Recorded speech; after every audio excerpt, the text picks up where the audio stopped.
emerging from the shadows like ghouls, closing on him from each end of the street, slowly, purposefully, faces wrapped in black balaclavas, baseball bats and iron bars slapping into palms, chains rattling through brutal fingers.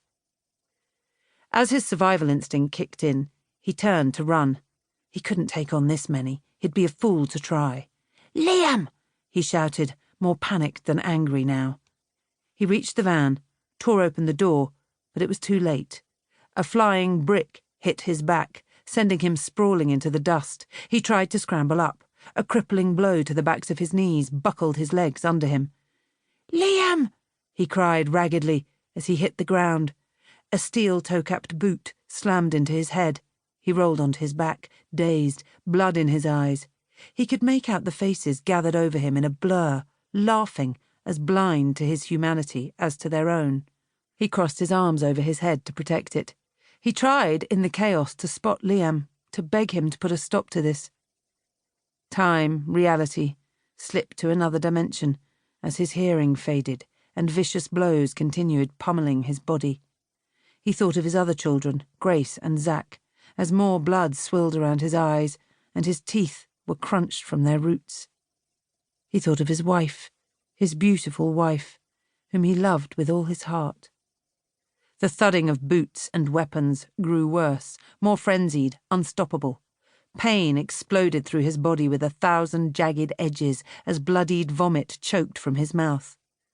Darkness loomed, shrank away, then tried to swallow him again. Dimly, he heard screaming, a distant siren, and somewhere, inside the mayhem, he was murmuring his son's name. "Liam, Liam," until he could murmur no more. Chapter 1. "Come along in, no need to be shy." Angie's smile was encouraging and jolly, and reflected all the natural kindness in her big, soft heart. She was a petite woman in her early 40s, with a fiery mop of disorderly curls, sky-blue eyes, a naturally pink mouth, and freckles all over her creamy round cheeks.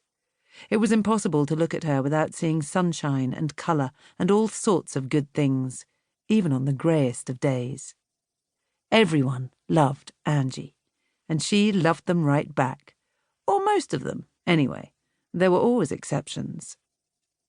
Today's newcomer was Mark Fields, a wiry man in his late 20s with buckets of attitude, she'd been warned, and not much hair.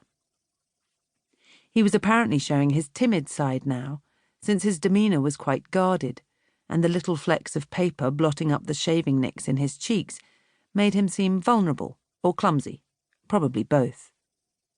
In Angie's view, it was easy to love beautiful people who washed regularly, ate healthily, and lived under proper roofs with smart windows and secure front doors. It took an extra effort to empathise with those on the other side of the divide. "Everyone?" she announced to the room at large. It was a big square kitchen that boasted a series of old-fashioned melamine units, a 5-ring gas stove, a tall, steamy casement window, currently speckled with raindrops and old paint, and a grungy sitting area off to one side with a monster TV and a 4-bar gas fire. For all its shabbiness and lack of feminine touch, it was actually very cosy, she'd always thought. "This is Mark," she said, indicating the man she'd brought in with her. "He's going to take over Austin's place here at Hill Lodge. Can we have a lovely welcome for him, please?"